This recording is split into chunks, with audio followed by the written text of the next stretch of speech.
Hola a todos y bienvenidos a otro programa de Radio CBS. Hoy es un testimonio un poco raro porque no está Rodri, está Rafa. Y bueno, tenemos a Ángel Francisco Fernández, el delegado provincial de Educación, de Educación, Cultura y Deportes. Sí, que tengo muchas cosas. Bueno, pues para empezar, hemos estado ahí investigando, hemos estado mirando currículums y tal, Sí. y hemos visto que eres licenciado en Ciencias Biológicas en la Universidad de Alcalá. ¿Por qué estudias esta carrera? ¿Desde pequeño o...? Pues empecé ciencias químicas. Pero bueno, como realmente a mí lo que me gustaba era la biología, pues al año siguiente me cambié porque era fácil y hice ciencias biológicas, que volvería a hacer de nuevo si volviese. Bueno, tengo otra cosa. Si volviese otra vez hacia atrás, además de hacer ciencias biológicas, haría la carrera de canto. Os he dejado ahí. Ahí me has dejado... Haría canto. ¿Y por qué canto?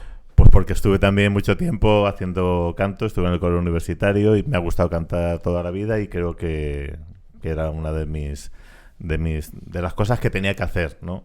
Y cuando tuve que optar entre hacer la tesis doctoral y hacer, que estaba haciendo preparatorio de canto, dije, no, tengo que hacer la tesis doctoral, que nunca acabé.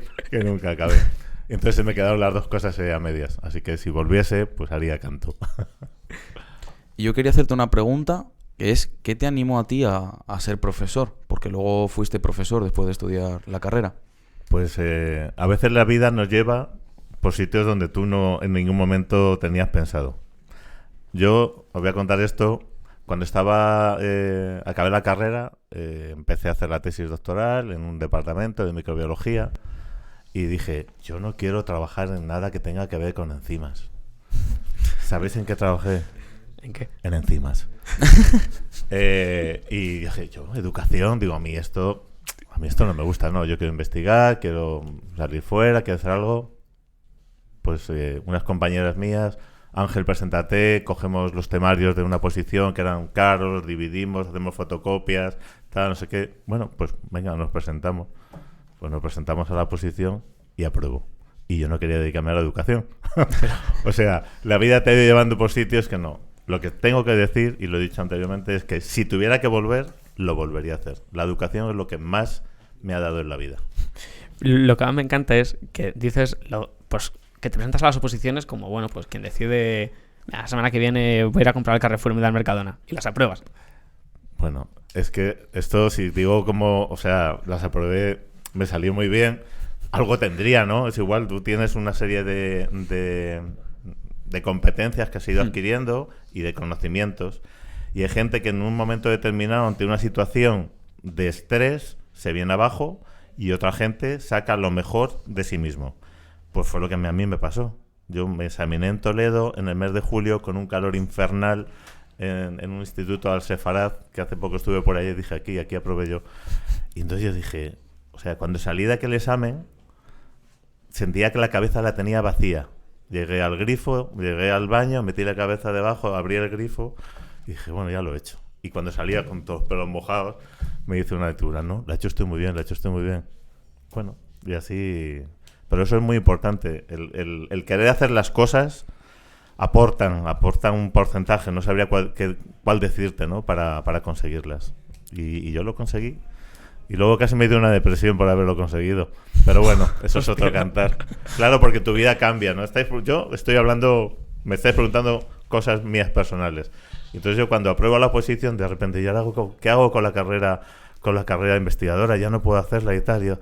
Esto no puede ser. Tal. Bueno, vamos a seguir para adelante, porque era un momento donde había poco trabajo y yo tenía una plaza fija ya para toda mi vida. Dije, bueno, pues vamos a seguir. Y hasta este momento. Encantado y echando de menos dar clase.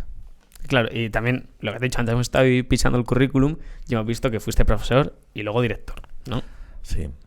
Fui profesor también en la universidad. Estuve 3 años en la universidad siendo profesor asociado en el departamento. Y luego mi vida profesional ha estado casi relacionada con cargos directivos. Estuve mucho tiempo en el Instituto de Pastrana y fui secretario, parte del equipo directivo, vine a Junquera, estuve unos 4 años de profesor de a pie, jefe de departamento, y luego he sido director durante 9 o 10 años. Ya he perdido la cuenta. ¿Y cuál es el salto? Es decir, ¿cómo pegas el salto de ser director a ser delegado? ¿A ti te llaman? ¿Te presentas? ¿Cómo se hace? Explícanos un poco. Bueno, yo creo que en un momento determinado, tengo aquí una compañera, ¿no?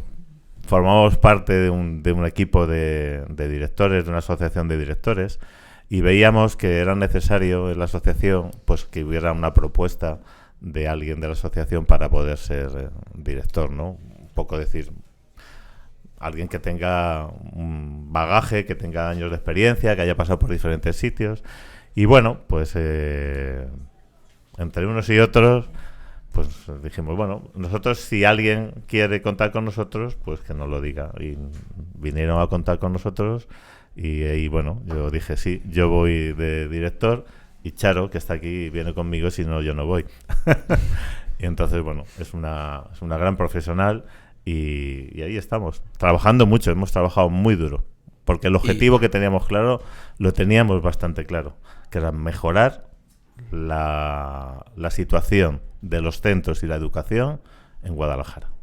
Y así una pregunta que quería hacerte para la gente que no conoce muy bien, pues ¿qué es lo que haces tú como delegado de Educación, Cultura y Deportes? Para explicárnoslo un poquito y que la gente conozca lo que hace el cargo. Me llegan todos los marrones. Si al director le llegan unos poquitos, a mí me llegan todos, ¿no? No, pues fundamentalmente la consejería nuestra es muy grande. Educación tiene mucho peso porque tenemos muchos profesionales, muchos centros y se llevan mucho, ¿no? También un poquito de cultura, un poquito de deportes. Tengo jefes de servicio de diferentes áreas que son los que llevan a cabo ese trabajo, ¿no? Entonces yo tengo que estar pendiente de aquellos problemas que van surgiendo, de nuevos programas que hay que incorporar que vienen de la consejería o que nosotros queremos incorporar y sobre todo yo en mi planteamiento siempre ha sido yo tengo que conocer lo que pasa de primera mano. Es una meta que yo siempre me he puesto. A mí me llama un centro educativo, es que tengo un problema, o me dice un jefe de servicio, es que en tal sitio hay un problema, vamos para allá. Vamos para allá porque yo quiero valorar ese problema que hay. Es una forma también de tener... Los problemas tienen varias aristas y hay que verlas desde diferentes puntos. Entonces, muchas veces yo a los centros y digo, me habéis llamado por este problema, pero además yo veo este y este que no habéis visto. Claro. Entonces, es un poco, yo creo que estar al pie del cañón es importante estar. Y nosotros yo creo que sí que lo hemos conseguido. Hemos visitado casi todos los centros. Claro, y que al fin y al cabo, al haber sido director hasta hace 3 años, saber de primera mano los problemas que tiene un centro educativo. Efectivamente. Esto del, ¿cómo es el refrán de cocinero antes que fraile, no?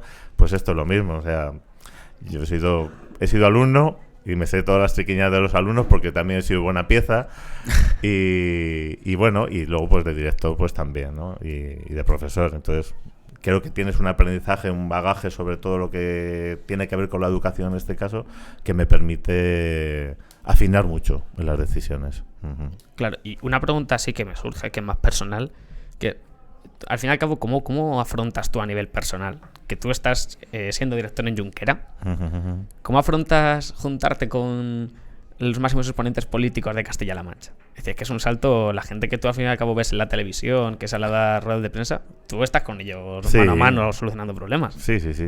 Bueno, yo creo que las personas, uno nunca se tiene que sentir pequeño, ¿no? Cada uno tiene una responsabilidad. Yo tengo mi responsabilidad y la tengo clara donde la tengo. Y eso no me hace ni ser ni mejor ni peor, ni estar por encima ni por debajo. Yo me puedo poner al lado aquí quien sea. Pues el otro día con una ministra, un chascarrillo, pues la ministra, tuve un acto, ministra de Presidencia, pues estuve hablando ahí con nosotros y la pobre no la dejaban comer jamón. Y cogí un platito, digo, ministra, como un poquito de jamón, que es que si no la dejan hablar. Yo creo que hay que ser natural. Las personas... Nunca me ha gustado idolatrar a nadie, ni que a mí me idolatren. Todos estamos al mismo nivel, cada uno con responsabilidades diferentes. Y eso es muy importante, porque eso hace que tus pies siempre estén en el suelo, que no nos levantemos del suelo. No, eso no es bueno. Tienes que pisar. Si el director, no sé, de repente... Claro. Pues me encuentro en un acto o que viene cuando empecé, yo recuerdo, había trabajado en Pastrana y llegué a un comedor aquí, una compañera, y cuando me vio empezó a dar gritos, empezó a dar abrazos y tal, no sé qué. Digo, pero si soy el mismo, el que decía las mismas chorradas, el que nos reíamos, claro. el que... Bueno, Pero yo creo que eso es importante. no choca. No, lo único que tengo que decir que es un peso muy grande. Eso también es importante. También es verdad. O sea, si tú tomas la responsabilidad, tienes que cogerla, ¿eh? Eso pesa. A mí lo sabe mi compañera porque nos ha pesado mucho el hecho de haber tenido sobre nuestros hombros durante la pandemia, en que en Guadalajara se pudiera dar clase presencial y estar ahí al día, pues eso ha sido mucho peso. Eran muchas vidas, muchas carreras, mucha formación, y eso pesa. ¿Sí? Te acuestas y te levantas con eso. Por eso te olvidas de ti mismo, tiras hacia adelante, dices, porque esto es lo que ha tocado, y si no, no haber venido. Claro. Y si no, no haber venido. Entonces, para mí es importante. Yo lo que quiero, y me alegra que me hayas hecho esta pregunta, de verdad, independientemente del cargo que ocupe cada uno en la vida, todos estamos al mismo nivel. No hay gente ni mejor ni nada. No, lo siento, no, para mí no existe, y me gustaría que el resto también el director tendrá, el profesor tendrá su trabajo, pero somos iguales, no somos más ni menos, vosotros ni los vuestros.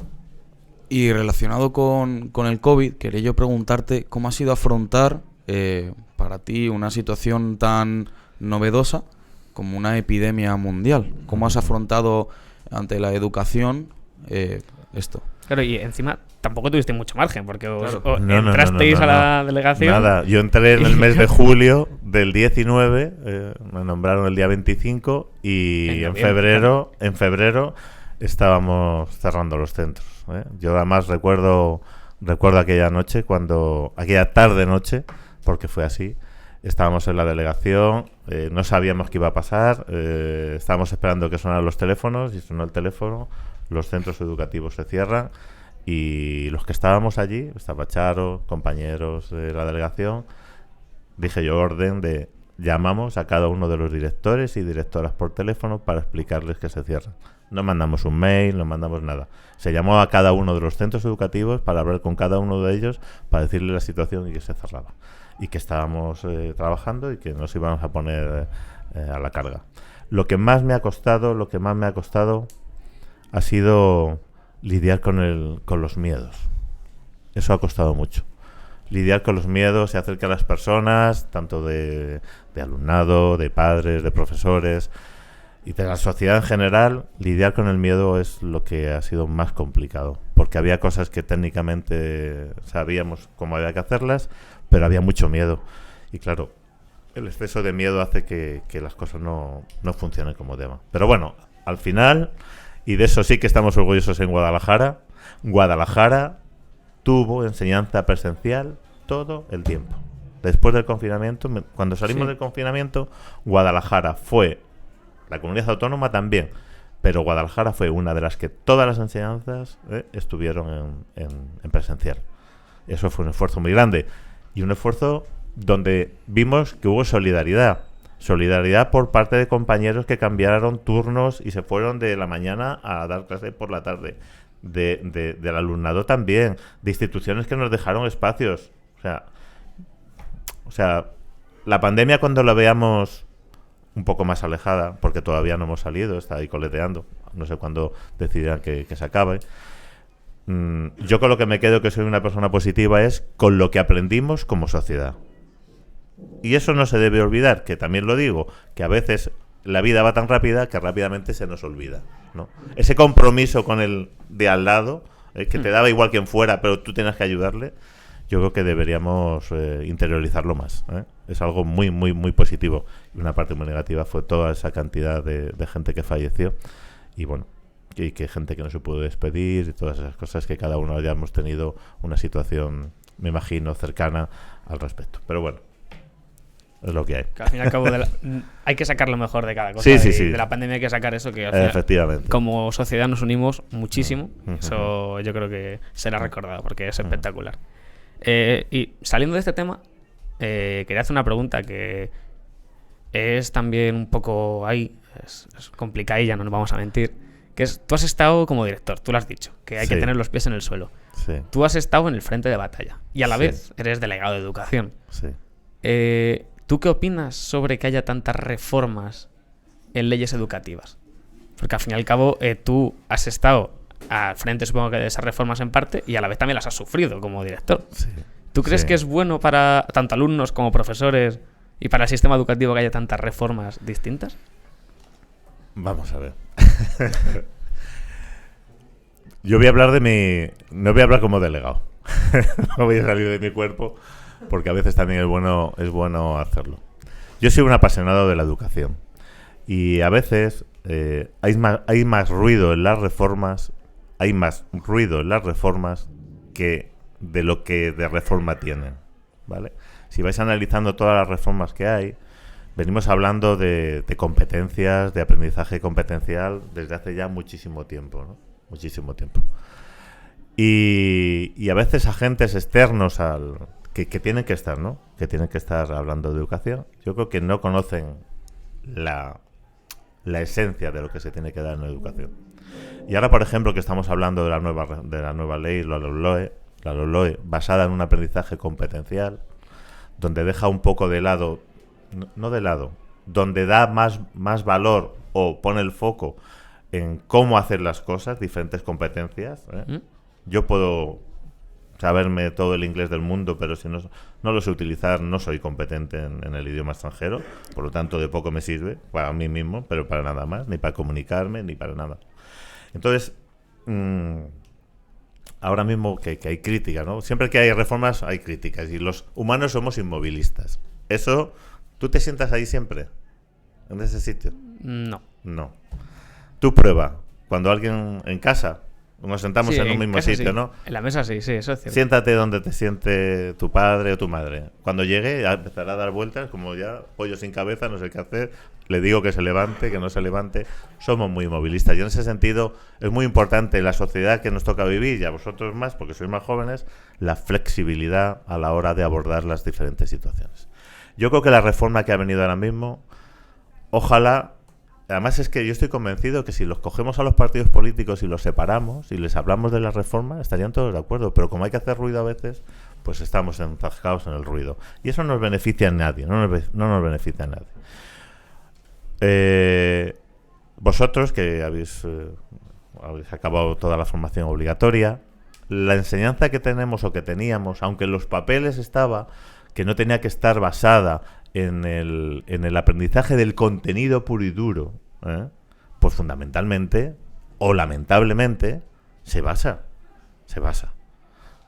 Dime las funciones de no sé qué, dime no sé qué, no sé cuánto, vas aquí, escribes, y eso realmente sirve de poco, porque eso se nos olvida. Tenemos que ir a un aprendizaje más profundo. Claro. Bajo tu punto de vista, ¿cuáles deberían ser los pilares de la educación? Porque dices que memorizar, ¿no? ¿Cuáles deberían ser? Capacidad de resolución de problemas. Eso es muy importante. Muy importante. La expresión oral y escrita. Importantísimo.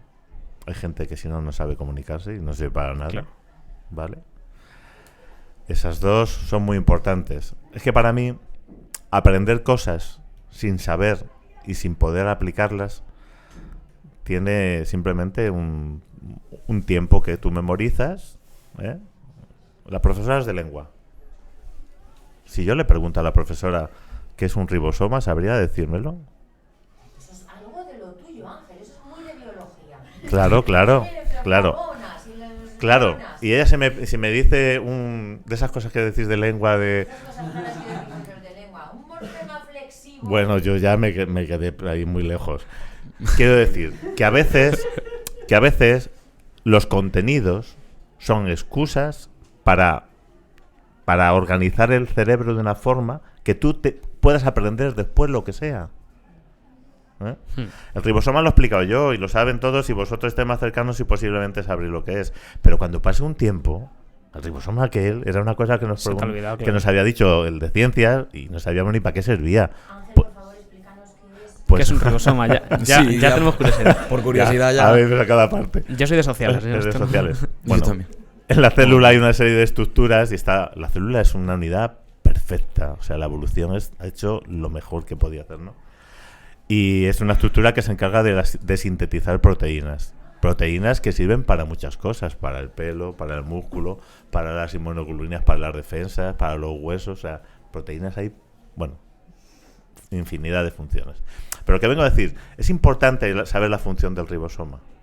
Pues realmente no. O sea, es importante para aquellas personas que tengan que trabajar en ello, Claro. y que en su día a día no tiene que estar mirando todos los días y que la ribosoma lo interioriza. Por lo tanto, el contenido conceptual es una excusa, entre comillas, para afianzar todas esas estrategias de saber buscar información, saber interpretar. Cuando coges a una persona, lee un texto, 10 líneas, ¿me puedes explicar qué dice el texto? Hay gente que no es capaz de hacerlo. O utilizarlo. Claro, al fin y al cabo, es como una excusa para poder adquirir esas competencias, ¿no? Claro, porque yo siempre lo hago con la historia, ¿no? Porque a lo mejor es más versátil. Estamos en un país global, estamos en una situación globalizada, en Europa nos podemos mover libremente para trabajar. Los holandeses no dan la historia de España, digo yo. O sí, no sé, yo creo que no. Darán la suya. No. Entonces, esa gente va a venir a trabajar aquí también, y nosotros vamos a ir allí. Si tan importante fuera nuestra historia y la historia suya, conceptualmente daríamos todas, claro. La daríamos todas, ¿no? Entonces, ¿cómo preparas el cerebro para abordar determinadas cosas en tu vida? Por eso yo creo que a veces nos quedamos en el tema del contenido puro y duro, y no en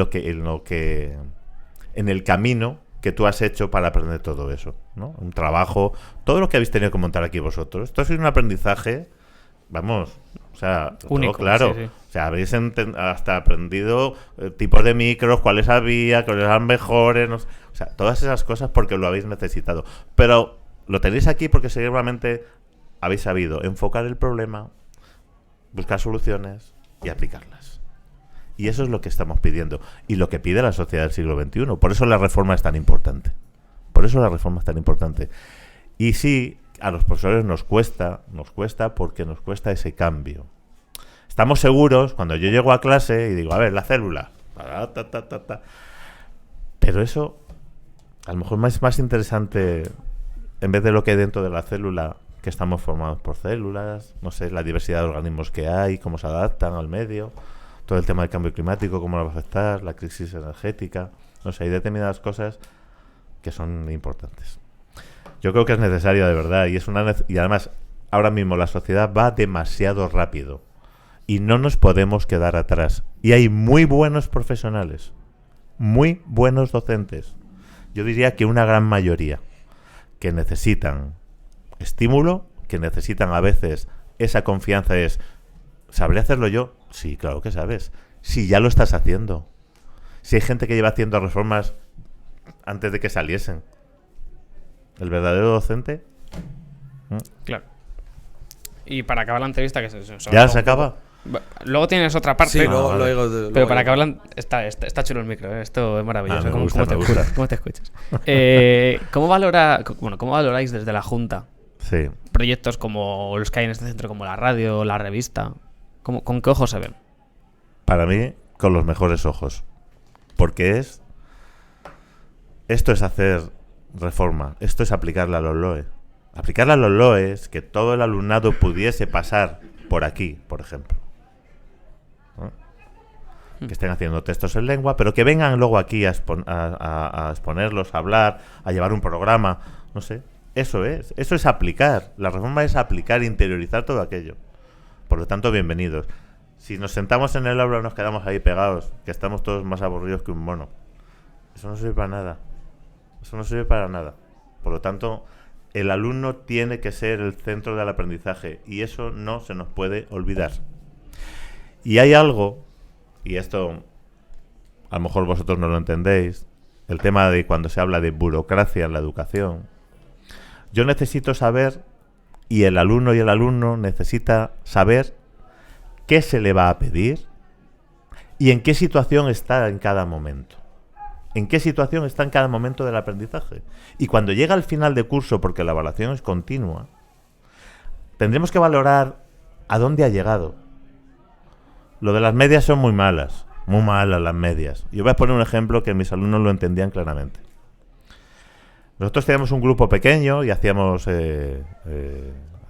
muchas presentaciones, era un periodo de bachillerato, y nosotros nos dimos, pues eso, cómo tiene que ser la presentación. Una presentación, una explicación, con diferentes pasos, diferentes cosas y tal. Entonces, cada vez que hacían una exposición, valoraba los compañeros, valoraba también yo. Pues esto lo has hecho fenomenal, esto lo has hecho regular, aquí tienes que estar, no sé qué. Bueno, siguiente, y vamos viendo cómo iba creciendo las personas. Aquella que estaba así, que no sabía moverse, aquella que leía lo que ponía el PowerPoint porque estaba nerviosa, y cómo va evolucionando. Y yo cuando decía al final, digo, ahora vamos a poner la nota. ¿Qué nota tenemos que poner?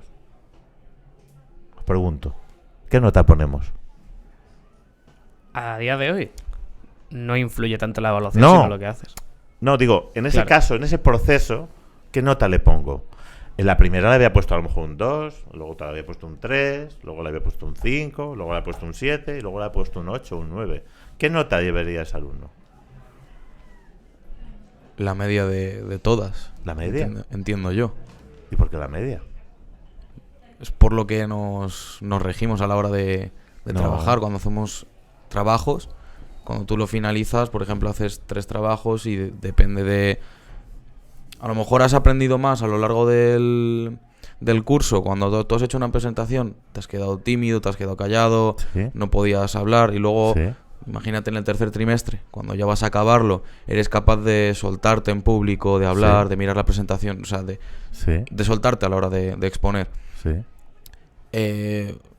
Para mí, ese alumno aprendió mucho, pero luego a la hora de evaluarle, por lo menos bajo lo que me han evaluado a mí, es una media de las notas de lo que tú has hecho sobre ese trabajo. Pero estamos castigando al alumno. ¿Qué es lo que realmente tenemos que valorar? El grado de adquisición de esa competencia. Y si tú has llegado a una competencia de un 9, tu nota es un 9, aunque empezaste con un 1. Todos montamos en bicicleta. Y si yo me caí 20 veces al principio y al final ya ibas en ruidines en bicicleta, yo sé montar en bicicleta y eso tiene un valor. Y ese es el valor que vale. Pero entonces una persona que, por ejemplo, empieza y sabe exponer muy bien, habla muy bien en público y acaba sabiendo exponer muy bien y muy bien en público, el recorrido que ha hecho es muchísimo menor a una persona que habla mal en público y luego habla bien. Ya, pero que evalúas mejor. Pero del trabajo del profesorado está en exigir a cada uno un poco más, de saber hasta dónde puedes llegar. Pero a lo mejor perfectos no somos. A lo mejor hay una persona que hace muy bien unas partes y hay otra parte que no hace tan bien. Claro, la parte pero- es la que potenciar. Pero tú estás valorando al final el proceso. No, la- el grado de adquisición Claro, de una competencia. Exacto, pero una persona que ya parte, es decir, una persona que tiene muy buenas competencias, el margen de mejora es mucho menor a una Sí. persona que tiene muy malas. Sí, pues déjale el 10 si quieres. Déjale el 10. Claro. Es que si Esa no es la estamos pregunta. castigando. Estamos castigando desde el principio.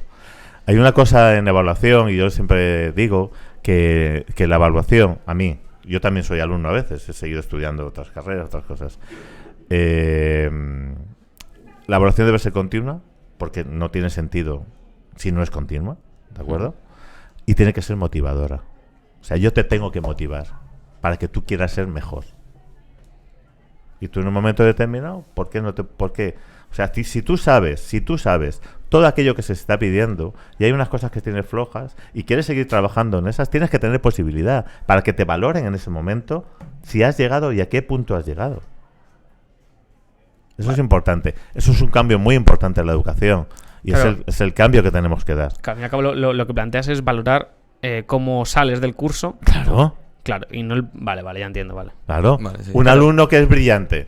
Las condicionantes de cada uno de los alumnos, si vosotros los tenéis igual que los tenemos los adultos, son diversos a lo largo de la semana, del mes. Tú imagínate que tú en tu primera evaluación, pues, no sé, has tenido problemas en casa, en tu vida, en tal, no sé qué, y tú estás centrado en otras cosas. Porque esa es la vida, ¿no? Y tú ahí te ponen un 4. Y tú recuperas y sacas un 5 o te ponen un 5, ¿vale? Que esas te dicen ya que no las puedes recuperar, cosa que no entiendo. Te ponen un 5. Un 5. Tú en ningún momento vas a poder sacar un 10 en esa asignatura. Si haces la media. Claro, es imposible. Eso no. Yo no lo veo así, y lucho porque eso no sea. Y la norma, que es la que nos regimos, está establecida para que sea una evaluación continua. Esa es la realidad. La norma es así. Ahora, hay cosas que nos facilitan los trabajos y, bueno, a lo mejor hay unas partes de algunas competencias que ves en un momento determinado y ya has tenido la nota y se queda allí. Hay otras que están a lo largo de todo el curso, ¿no? Claro. ¿Os han mandado libros? ¿Os han mandado trabajos? Sí. Sí. Sí. Y cuando os mandan un trabajo y un libro y suspendéis el libro, ¿qué hacéis? Recuperarlo.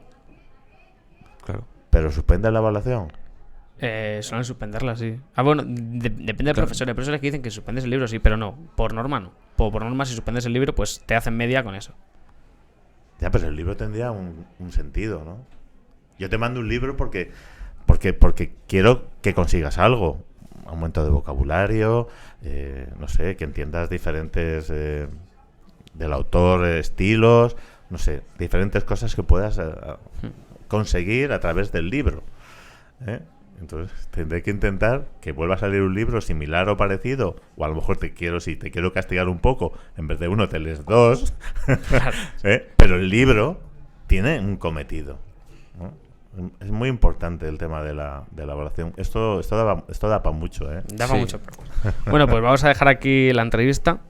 Muchas gracias por venir, Ángel. Ya. Y bueno, pues... Oye, yo quería decir una cosa. Adiós. Quiero decir dos cosas. Es que me lo he apuntado aquí, por eso te pedí el papel antes. Nosotros en la delegación provincial y en la consejería hemos estado potenciando, porque vemos que es el futuro, un futuro muy importante, el tema de la formación profesional. Los titulados en formación profesional de grados medios y grados superiores no hay, y es un nicho de trabajo muy bueno y que los necesitamos en la sociedad. Hemos hecho una apuesta muy importante nosotros aquí por diversificar la oferta, para que haya, para atender a los diferentes gustos y sobre todo también al mercado laboral, ¿eh? Porque claro, tú sacas enseñanzas que no tienen salidas profesionales, pues no tienen. Y nos hemos encontrado con que no llegamos al público objetivo, que sois vosotros, y no sabemos por qué. Y entonces, como os tengo delante, yo os he hecho un cable de, a ver, y además es de verdad que lo he hecho, y ¿cómo podemos hacer para que los alumnos, los jóvenes, se enteren de lo que realmente pueden hacer en formación profesional o en otras enseñanzas? Estamos convencidos de que no llegamos. Esa información no llega. Nos hemos encontrado con cursos de especialización, por ejemplo, en videojuegos y realidad virtual, algo que debe ser la bomba, y que trabajo ahí para aburrir, y había 3 solicitudes. Hostia. 3 solicitudes. Coches híbridos, que estuvimos ayer, un curso de especialización, pues eran 3 o 4 también. 3. Es una inversión muy grande que hacemos entre todos, porque nos tenemos que dar cuenta que lo público es de todos y viene de los impuestos de los bolsillos de cada uno de nosotros. Por lo tanto, montar un curso que tiene un potencial importante y que al final vemos que no llega, digo, algo en comunicación, hay algo que ha fallado, ahí no hemos llegado al receptor, no sé por qué. No sé si no estamos en los sitios donde estáis, o donde os informáis, o donde tal. Entonces yo lanzo esto. Y si tenemos que colaborar en algo, pues colaboramos, hacemos vídeos o lo que haya que hacer con Pues vosotros. sí, se puede plantear alguna sección Sí. así. ¿No? Muy buena idea. Pues eso, ahí lo dejo. Bueno, pues muchas gracias y bueno, gracias por venir otra vez. Ha sido un placer. Ahora te dejamos con charlando, que va a salir, bueno, saldrá dentro de 1 hora para los espectadores. Vale. Y ya está. Hasta luego. Hasta luego, muchas gracias.